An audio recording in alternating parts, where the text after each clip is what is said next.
छत्तीसगढ़ में साय सरकार ने आज अपने 2 साल का सफर जनता के नाम कर दिया। रायपुर के सर्किट हाउस में हुई प्रेस कॉन्फ्रेंस सिर्फ एक कार्यक्रम नहीं बल्कि 2 साल की उन उपलब्धियों का आईना थी जिन पर सरकार ने अपनी राजनीति नहीं बल्कि विकास की कहानी लिखी है। इस प्रेस कॉन्फ्रेंस में मुख्यमंत्री विष्णुदेव साय, दोनों उप मुख्यमंत्री विजय शर्मा और अरुण साव, साथ ही कैबिनेट के बड़े मंत्री एक मंच पर दिखे। इस दौरान सीएम साय ने पूर्ववर्ती कांग्रेस की सरकार को आड़े हाथों लेते हुए कहा कि पूर्ववर्ती कांग्रेस की सरकार में छत्तीसगढ़ अपराधगढ़ के नाम से जाना जाता था। हर जगह भ्रष्टाचार कांग्रेस की सरकार में किया जाता था। जब छत्तीसगढ़ में भाजपा की सरकार आई तब हमारे लिए जनता के विश्वास को जीतना हमारे लिए एक बहुत बड़ी चुनौती थी, जिसे हमारी सरकार ने इन 2 वर्षों में जीता है। आज छत्तीसगढ़ की जनता कांग्रेस को भूल चुकी है।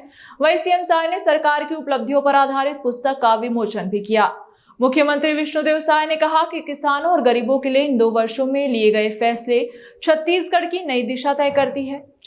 सीएम साय ने कहा कि पिछली सरकार में प्रधानमंत्री आवास योजना पर लगी रोक को हटाते हुए इन 2 वर्षों में हमारी सरकार ने 18 लाख गरीब परिवारों को इसका लाभ दिया है। इन 2 वर्षों में कई गरीब परिवारों के घर बन गए हैं। छत्तीसगढ़ के महिलाओं को सशक्त बनाने के उद्देश्य से महतारी वंदन योजना के तहत इन 2 वर्षों में 22 किस्त जारी कर महिलाओं के खातों में सीधे ट्रांसफर किए गए हैं। सीएम साय ने कहा कि छत्तीसगढ़ का सशक्त बनाने के उद्देश्य से छत्तीसगढ़ में नई उद्योग नीति भी लागू की गई है, जिसका लाभ पूरे छत्तीसगढ़ को मिल रहा है। इस नई उद्योग नीति में रोजगार को भी ध्यान दिया गया है और 10 से 12 हजार युवाओं को इस उद्योग नीति के तहत रोजगार भी दिया गया है। इस नई उद्योग नीति में रोजगार को विशेष महत्व दिया जा रहा है। सीएम साय ने अपने 2 वर्षों के कार्यकाल के दौरान किए गए कार्यों की जानकारी देते हुए कहा कि छत्तीसगढ़ के घोर नक्सल क्षेत्र में आज पहली बार बिजली पहुंची है, जो हमारे लिए सौभाग्य का विषय है। नक्सली क्षेत्र को मुख्यधारा में जोड़ने के लिए बस्तर ओलंपिक की भी शुरुआत इन 2 वर्षों में की जा रही है। इस बस्तर ओलंपिक में करीब 5 लाख प्रतिभागी सहभागिता ले रहे हैं। सीएम साय ने कहा कि इन 2 वर्षों में एक ऐतिहासिक कार्य हमारी सरकार द्वारा किया गया। शिक्षा के क्षेत्र में युक्तिकरण हमारी सरकार द्वारा किया गया, जिससे शिक्षा के क्षेत्र में नया आयाम आया है। पहले तो क्षमा प्रार्थी आप लोगों से, 1 घंटा आप लोगों को इंतजार करना पड़ा है। वैसे सूचना दे दी थी, लगता है आ गई थी। हम लोग राजनांदगांव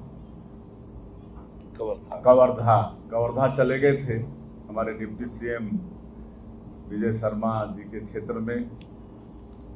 उनके यहाँ नया मेडिकल कॉलेज भवन का शिलान्यास वैसे तो 1 नवंबर को माननीय प्रधानमंत्री जी के करकमों से हो गया था। आज शिला स्थापना कार्यक्रम था वहाँ पर और क्षेत्र की जनता को धन्यवाद देने गए थे, इसलिए विलम्ब हुआ, इसलिए क्षमा चाहेंगे। और भारतीय जनता पार्टी की छत्तीसगढ़ की सरकार के सफलतम 2 वर्ष पूरे होने की पूर्व संध्या पर आज का ये प्रेस वार्ता आयोजित है और इसमें हमारे दोनों डिप्टी सीएम साहब उपस्थित हैं, आदरणीय श्री अरुण साव जी, श्री विजय शर्मा जी। हमारे मंत्रीगण उपस्थित हैं, श्री रामविचार नेताम जी, दयालदास बघेल जी, श्रीमती लक्ष्मी राजवाड़े जी, टंकराम वर्मा जी, श्री केदार कश्यप जी, श्याम बिहारी जायसवाल जी और आप सभी इलेक्ट्रॉनिक्स मीडिया और प्रिंट मीडिया के सभी साथियों का सबसे पहले तो मैं हृदय से अभिनंदन करता हूं, स्वागत करता हूं और साथ ही साथ छत्तीसगढ़ की 3 करोड़ जनता को नमन करते हैं, उनका धन्यवाद करते हैं। उन्होंने भारतीय जनता पार्टी की रीति नीति पर विश्वास करके हमारे देश के यशस्वी प्रधानमंत्री नरेंद्र मोदी और उनकी गारंटी पर विश्वास करके दिसंबर 2023 में हम लोगों को जनादेश देकर सरकार में बैठाया और 2 साल उसके कल पूरे होने वाले हैं।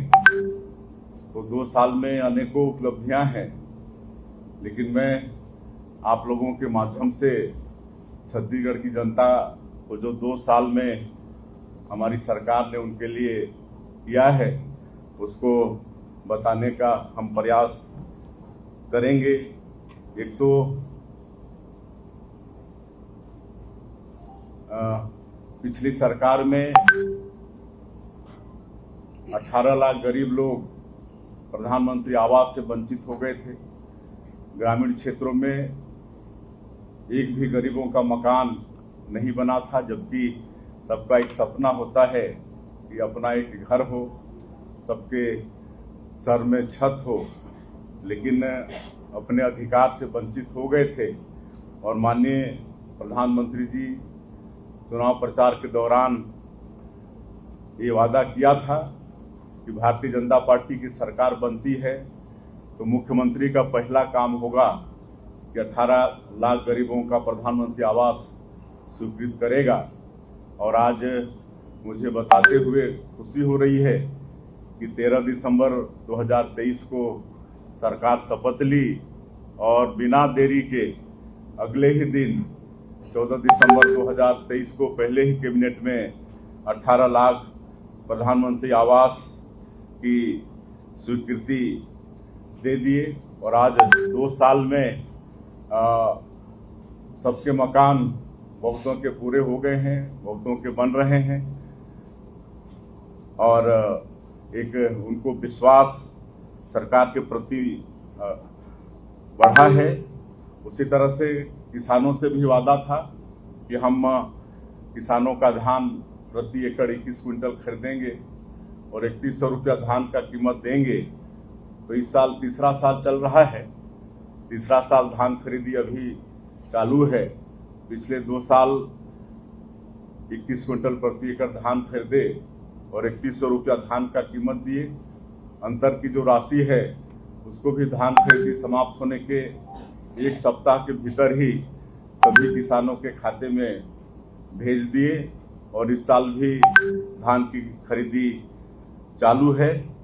और 2 साल का बकाया बोनस भी था, जिसको शायद किसान भूल गए थे कि शायद वो नहीं मिलेगा, जबकि कांग्रेस अपने घोषणा पत्र में भी वादा किया था कि 2 साल का बकाया बोनस देंगे, लेकिन उनको 5 साल सरकार चलाने का अवसर मिला, लेकिन धान का बोनस नहीं दिए।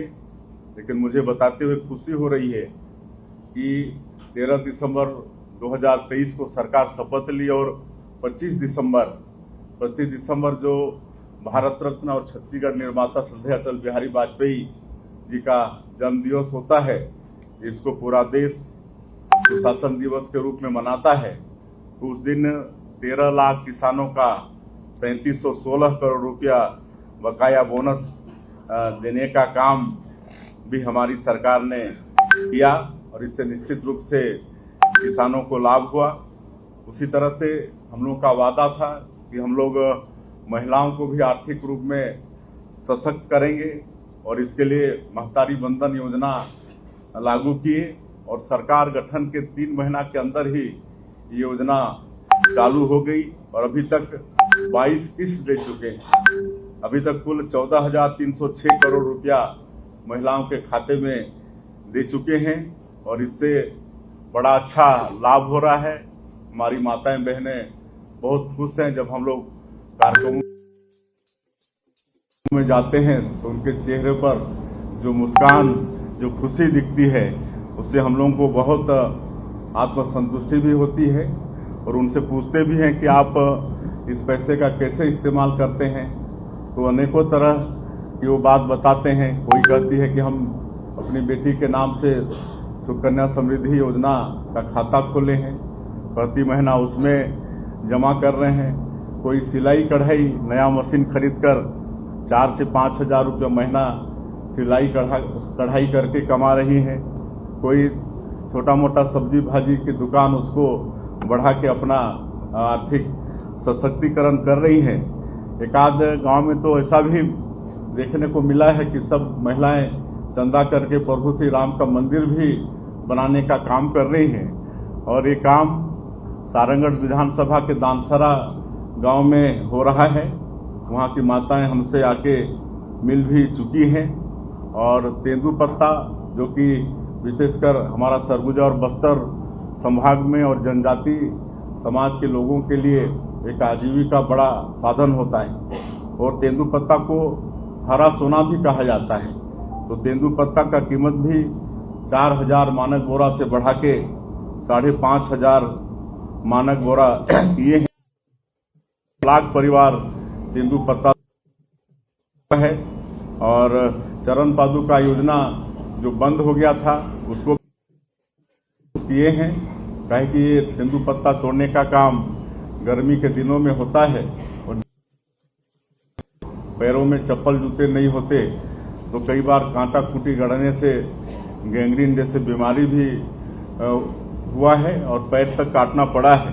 तो चरण पादुका योजना भी हम लोगों ने पुनः चालू किया है। 73 लाख गरीब परिवार को मुफ्त में राशन दे रहे हैं। हमारे प्रदेश में भूमिहीन कृषि मजदूरों की संख्या 5,62,000 से ज़्यादा है। इनके लिए पंडित दीनदयाल भूमिहीन कृषि मजदूर कल्याण योजना का शुरुआत किए हैं और इनको 10,000 रुपया प्रति साल देने का काम भी हम लोगों ने किया है। माननीय प्रधानमंत्री जी ने चुनाव कैंपेनिंग के दौरान ये भी वादा किया था कि जो पीएससी जैसी जो पवित्र संस्था है जो हमारे प्रदेश के बेटा बेटियों के भविष्य को बनाता है, लेकिन उसमें भी पिछली सरकार में घोटाले हुए थे और उसकी उच्च स्तरीय जांच की बात माननीय प्रधानमंत्री जी ने कही थी और सीबीआई उसकी जांच कर रही है और उसमें भी जो दोषीदार हैं वो दंडित हो रहे हैं और अभी 2 साल पीएससी का एग्जाम हुआ है। बड़ी खुशी होती है जब गांव के किसान के बेटा बेटी अपने अभिभावकों के साथ हम लोग से मिलने आते हैं, खुशी इजहार करते हैं। हम लोग पूछते हैं कि आप लोगों का विश्वास सरकार पर और पीएससी पर बढ़ा है क्या, तो बिल्कुल बोलते हैं कि बिल्कुल बढ़ा है, तभी हम लोग मतलब इस प्रतियोगिता को फाइट कर पाए हैं। तो पीएससी के प्रति भी हमारे बेटा बेटियों का बहुत विश्वास बढ़ा है। हम लोग साथ में नौकरी की भर्ती में भी 5 साल का छूट दिए हैं और छत्तीसगढ़ वैसे बहुत समृद्ध प्रदेश है, खनिज संपदा से भरपूर है, वन संपदा भी है, सैकड़ों तरह के फॉरेस्ट प्रोड्यूस हैं, यहाँ की मिट्टी भी उर्वरा शक्ति से भरपूर है, मेहनतकश किसान हैं और छत्तीसगढ़ के लोगों के लिए देश में कहा जाता है कि छत्तीसगढ़ क्या सबले बढ़िया। तो लेकिन छत्तीसगढ़ इतना समृद्ध होते हुए भी विकास में एक बहुत बड़ा बाधक ये नक्सलवाद था। लेकिन आप सब लोग और आज पूरा देश वाकिफ है कि 2 साल में डबल इंजन की सरकार के कारण और हमारे माननीय प्रधानमंत्री जी और माननीय केंद्रीय गृह मंत्री जी की दृढ़ इच्छा शक्ति के कारण आज हमारे यहाँ के जवान, सुरक्षा बल के जवान बहुत मुस्तैदी के साथ, साहस के साथ नक्सलवाद के खिलाफ में लड़ाई लड़ रहे हैं। उनके साहस को भी हम नमन करते हैं और माननीय गृह मंत्री जी के मार्गदर्शन में आज नक्सलवाद हमारे छत्तीसगढ़ में समाप्ति की ओर है। अभी 2 साल में 505 से ज़्यादा नक्सली न्यूट्रलाइज हुए हैं, 2,386 से ज़्यादा आत्मसमर्पण किए हैं, 1,901 से ज़्यादा गिरफ्तार हुए हैं। 2 साल में हमारी सरकार और हमारे केंद्र सरकार के मार्गदर्शन में हमारे जवान इतना ताकत के साथ नक्सलवाद के खिलाफ में लड़े हैं कि पिछली कांग्रेस की सरकार 5 साल में भी लड़ नहीं पाई। तो इस तरह से नक्सलवाद भी समाप्ति की ओर है और हम लोग ये जानते हैं कि वहाँ पर नक्सलवाद समाप्ति के बाद विकास पहुँचाना बहुत आवश्यक होगा और इसके लिए हमारी सरकार ने एक नियत नेलानार योजना शुरू किया है। नियत नेलानार ये गोंडी भाषा में है, इसका अनुवाद है, हिंदी अनुवाद आपका सुंदर गांव। और इसके माध्यम से हम लोग जैसे जैसे सुरक्षा कैंप खुल रहे हैं वैसे वैसे नियत नेलानार योजना के माध्यम से वहाँ पर विकास को पहुँचा पा रहे हैं। वहाँ सड़कें बन रही हैं, वहाँ पर बिजली पहुँच रही है, घरों में पानी पहुँचा रहे हैं, राशन कार्ड वहाँ पर बन रहा है, राशन पहुँच रहा है, दूर संचार के साधन वहाँ पर खड़े कर रहे हैं, स्कूल जो बंद था फिर से स्कूल खुल रहे हैं, अस्पताल खुल रहे हैं, कुंवरती जैसे गांव में भी आज अस्पताल खुला है। तो ये सब हम लोग कर पा रहे हैं। उस क्षेत्र में कोई जाता नहीं था, जाने से सब डरते थे। लेकिन आज हम लोग कहीं ना कहीं 400 से ज़्यादा गाँव को आबाद कर चुके हैं, वहाँ पर शांति व्यवस्था आ चुकी है। तो नक्सलवाद के क्षेत्र में भी हमारी सरकार ने 2 साल में अभूतपूर्व काम किया है। उसी तरह से हमारा ये छत्तीसगढ़ प्रभु श्री राम का निहाल है, माता कौशल्या का मैके है और हम लोग प्रभु श्री राम को अपना भाचा मानते हैं। तो बड़ा सौभाग्य का विषय है कि 500 साल के हिंदुओं के संघर्षों के बाद अयोध्या पवित्र धाम में प्रभु श्री राम विराजित हुए हैं। तो हमारी सरकार ने एक रामलला दर्शन योजना शुरुआत किया है और इसके तहत अभी तक 38,000 से ज़्यादा राम भक्त सरकारी खर्चे से अयोध्या जाकर प्रभु श्री राम का दर्शन करके उनसे आशीर्वाद लेकर आए हैं। एक हमारे बूढ़े बुजुर्गों की भी इच्छा होती है कि मतलब अंतिम समय में कहीं तीर्थ व्रत कर लें, लेकिन हर परिवार में वो सक्षमता नहीं होती है। और पिछले 15 साल की हमारी सरकार में तत्कालीन सरकार ने मुख्यमंत्री तीर्थ दर्शन योजना की शुरुआत की थी, जो बीच में बंद हो गया था। उसको फिर से हम लोगों ने चालू किया है और मुझे बताते हुए गौरव हो रहा है कि ऐसे हमारे बुजुर्ग अभी 5,000 से ज़्यादा तीर्थ यात्रा दर्शन योजना का लाभ ले चुके हैं। इसमें पूरे देश में 19 तीर्थ चिन्हित हैं। तो जहाँ भी हमारे बुजुर्ग इच्छा करते हैं वहाँ पर उनको दर्शन कराया जाता है। उसी तरह से राजिम कुंभ, इसको हम लोग फिर से भव्य रूप प्रदान किए हैं और जो 75 दिनों का दशहरा चलता है बस्तर में और शायद पूरे विश्व में एकमात्र दशहरा होगा जो 75 दिनों तक चलता है, उसका बजट को भी बढ़ाए हैं। और हम लोग अपनी सरकार में सुशासन और अभिसरण विभाग का गठन किए। शायद ये पहली सरकार होगी कि यहाँ पर सुशासन और अभिसरण विभाग का गठन हुआ है और अटल मॉनिटरिंग पोर्टल बनाए हैं योजनाओं की मॉनिटरिंग के लिए। और हम एक स्वच्छ और निष्पक्ष सरकार देना चाहते हैं। अभी तक 400 से ज़्यादा रिफॉर्म लाए हैं ईज ऑफ बिजनेस और ईज ऑफ लाइफ में सुधार करने के लिए। एक राज्य राजधानी क्षेत्र विकास प्राधिकरण SCR का भी गठन किए हैं और राजधानी क्षेत्र में नया रायपुर, भिलाई, दुर्ग, बीरगांव आदि क्षेत्रों को लेकर इस क्षेत्र के विकास के लिए नया प्रोजेक्ट बनाकर हम लोग आगे काम करना चाहते हैं। हमारे युवाओं को स्किल करने के लिए उद्यम क्रांति योजना हम लोग लागू किए हैं और उनको स्टडी वगैरह के लिए 50% सब्सिडी और ब्याज मुक्त ऋण, इसका भी प्रावधान सरकार ने किया है। पिछले साल हमारी सरकार GST कलेक्शन में पूरे देश में नंबर 1 रहा। 23,454 करोड़ रुपए का GST कलेक्शन हुआ और 15% की वृद्धि हुई।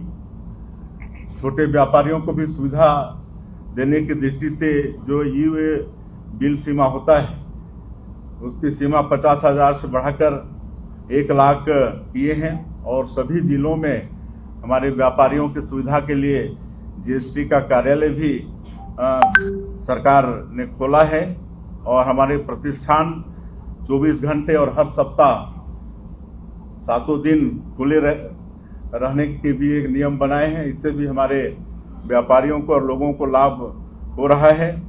हम लोग एक नई उद्योग नीति भी अपने प्रदेश में लाए हैं। हमारे यहाँ पर उद्योग मंत्री आज नहीं आए हैं, उनने और उनकी पूरी टीम ने बहुत राय मशविरा करके नई उद्योग नीति बनाई है। नई उद्योग नीति वर्ष 2024-30 और अभी 1 आध साल ही हुआ है इसको लॉन्च किए और हम लोग बहुत कम जगह अपनी नई उद्योग नीति को लेके गए हैं, लेकिन इसकी सराहना देश और विदेश में हो रही है और इसी का असर है कि अभी तक करीब 8 लाख करोड़ का MOU निवेश प्रस्ताव हमारे प्रदेश को मिल चुका है और खाली निवेश का प्रस्ताव ही नहीं मिला है बल्कि धरातल में काम भी चालू हो गया है। सेमीकंडक्टर प्लांट उसका काम चालू हो गया है, AI बेस्ड डाटा सेंटर, ये सब का काम चालू हो गया है। हमको लगता है कि एक आध साल बाद में और भी ज़्यादा धरातल में दिखेगा। तो इस तरह से नई उद्योग नीति का भी लाभ हम लोग को मिल रहा है और नई उद्योग नीति में हम लोग रोजगार को ज़्यादा ध्यान दिए। अभी तक 10-12 हज़ार से भी ज़्यादा लोगों को सरकारी नौकरी दे चुके हैं विभिन्न विभागों में, और लगातार अभी फिर 5,000 शिक्षा विभाग में भी भर्ती, उसका भी तैयारी चल रही है। लेकिन हम ये जानते हैं कि किसी भी हालत में हमारे सभी बेटा बेटियों को सरकारी नौकरी देना संभव नहीं हो पाएगा। इसलिए नई उद्योग नीति में हम लोग रोजगार को विशेष महत्व दे रहे हैं कि कोई भी उद्यमी अगर अपने उद्यम में स्थानीय 1,000 लोगों को रोजगार देने का काम करेगा तो नई उद्योग नीति में विशेष प्रोत्साहन का व्यवस्था उसमें किए हैं। तो इसका भी लाभ आने वाले समय में हमारे युवा बेरोजगार बेटा बेटियों को मिलेगा। रायपुर में एयर कार्गो की सुविधा ये प्रारंभ हो गई है। रजिस्ट्री प्रणाली भी प्रदेश में सरल हुआ है। इसमें 10 क्रांति लाए हैं और हम लोग अपने मंत्रालय को भी ये ऑफिस प्रणाली लागू किए हैं और हमारे जो फाइल्स हैं वो भी डिजिटल हो गए हैं और इससे पूरा पारदर्शिता आई है।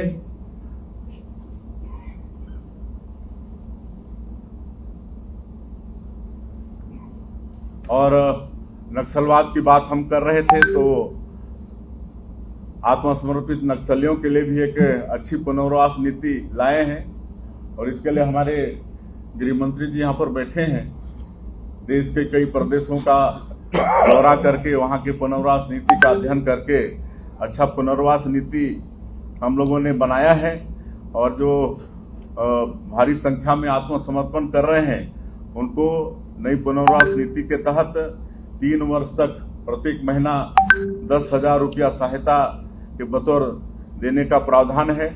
शहरी क्षेत्र में अगर मकान बनाएंगे तो 4 डिसमिल प्लॉट और ग्रामीण क्षेत्र में 1 हेक्टेयर कृषि भूमि देने का प्रावधान है।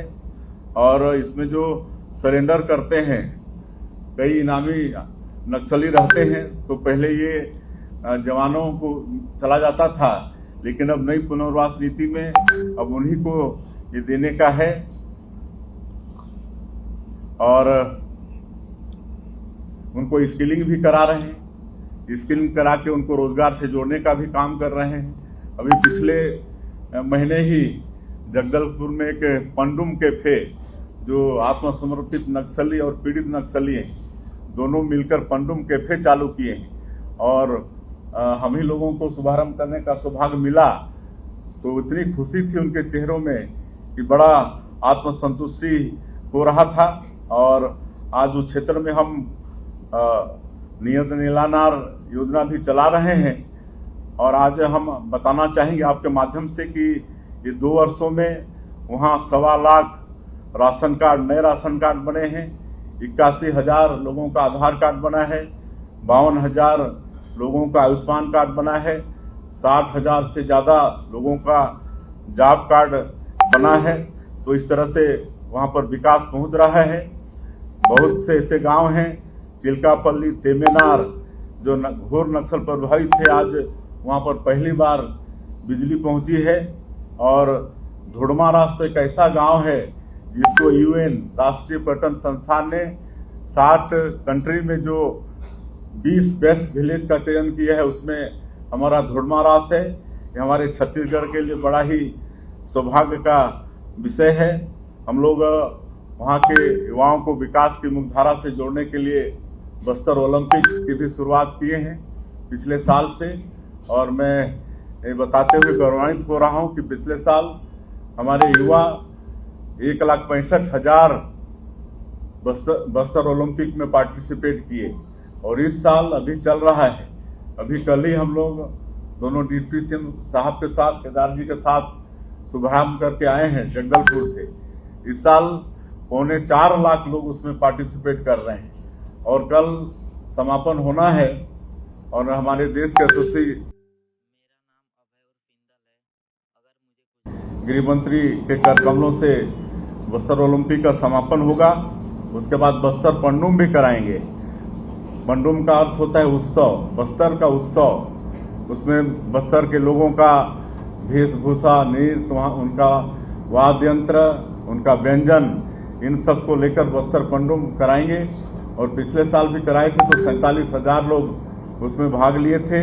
इस साल मुझे पूरा विश्वास है, जिस तरह से बस्तर ओलंपिक में 3 गुना संख्या बढ़ी है, तो पंडुम में भी 3 गुना संख्या बढ़ेगी, ऐसा पूरा मुझे विश्वास है।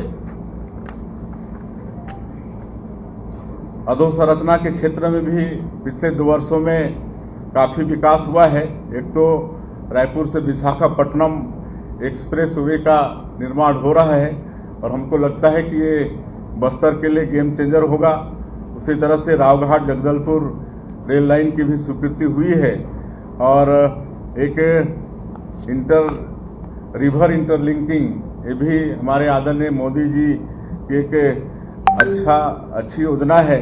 तो हम लोग भी इंद्रावती और महानदी को आपस में जोड़ने का ये परियोजना भी हम लोग लेने वाले हैं। और उसी तरह से जो अपना नगरनार स्टील प्लांट है, उसके पास नियानार जगह है, उसमें 118 एकड़ में औद्योगिक क्षेत्र विकास कर रहे हैं। वहाँ पर उस क्षेत्र के हमारे जो उद्यमी होंगे उनको जगह दे पाएंगे और पूरे बस्तर क्षेत्र में विशेष वहाँ के जो ITIs हैं उनको डेवलप किए हैं और 90,000 लोग उसमें प्रशिक्षित हुए हैं।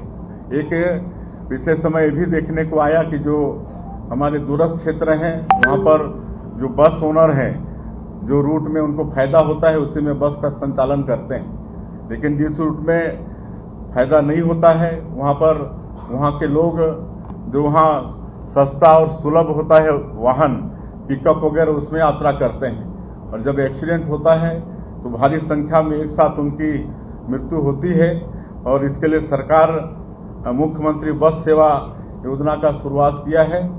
और इसकी शुरुआत पिछले साल 2024 में अक्टूबर में माननीय गृह मंत्री जी के हाथों हुआ।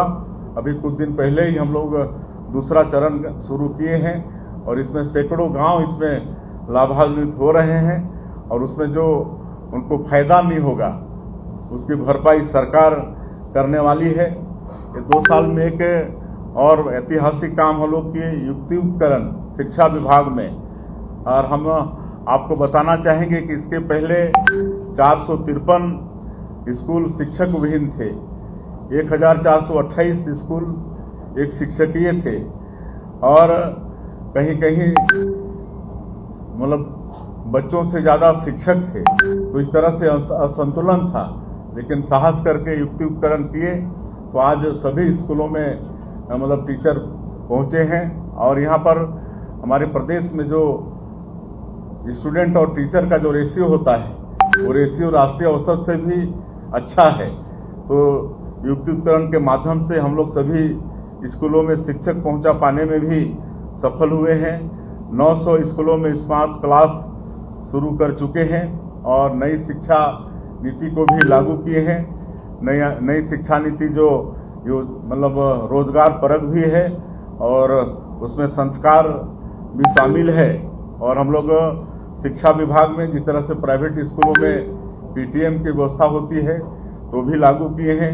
न्योता भोज ये भी एक नया शुरुआत किए हैं, जो लोग अपने जन्मदिन पर या अपने माता पिता के पुण्यतिथि वगैरह में बच्चों के साथ में भोज करा रहे हैं। तो इसका भी एक अच्छा रिजल्ट देखने को पूरे प्रदेश में मिल रहा है।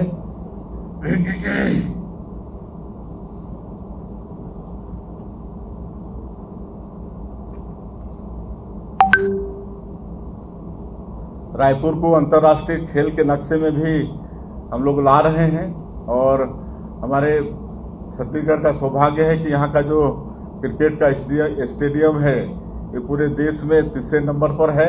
और अभी आप सब लोग भी टूर्नामेंट का प्रतियोगिता का आनंद लिए होंगे। तो आगे हम लोग खेल को भी बढ़ाना चाहते हैं।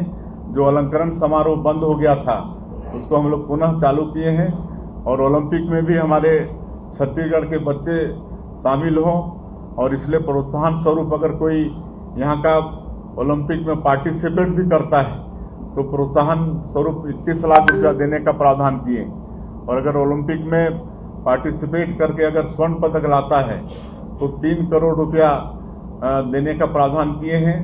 रजत पदक लाता है तो 2 करोड़ और कांस्य पदक लाता है तो 1 करोड़ रुपया खेल को बढ़ाने के लिए हम लोग प्रावधान किए हैं। उसी तरह से हमारे छत्तीसगढ़ में जनजातीय समाज का पॉपुलेशन 32% है, तो हम धन्यवाद भी देना चाहेंगे माननीय प्रधानमंत्री जी को। वैसे तो इन क्षेत्रों पर विशेष सरकार का फोकस है, प्राधिकरण के माध्यम से भी हम लोग इस क्षेत्र का डेवलप कर रहे हैं, लेकिन माननीय प्रधानमंत्री जी ने धरती आबा ग्राम उत्कर्ष योजना ट्राइबल क्षेत्र के विकास के लिए लागू की है, जिसमें छत्तीसगढ़ का सौभाग्य है कि 6,691 गांव हमारा छत्तीसगढ़ का उसमें शामिल है और जो विशेष पिछड़ी अनुसूचित जनजाति के लोग जिनको पीवीटीजी या राष्ट्रपति के दत्तक पुत्र भी कहे जाते हैं, ऐसे 5 जाति के लोग हमारे छत्तीसगढ़ में हैं, कोरवा, बिरहोर, बैगा, कमार और अबुझमाड़िया। तो इनके स्पेशल विकास के लिए प्रधानमंत्री जनधन योजना हमारे प्रधानमंत्री जी ने लागू किया है और आज इनके लिए 32,000 अलग से प्रधानमंत्री आवास की स्वीकृति हुई है। अगर देश में 4,000 किलोमीटर से ज़्यादा रोड इनके लिए है तो 2,000 किलोमीटर रोड उससे ऊपर सिर्फ और सिर्फ हमारे छत्तीसगढ़ में बन रहा है।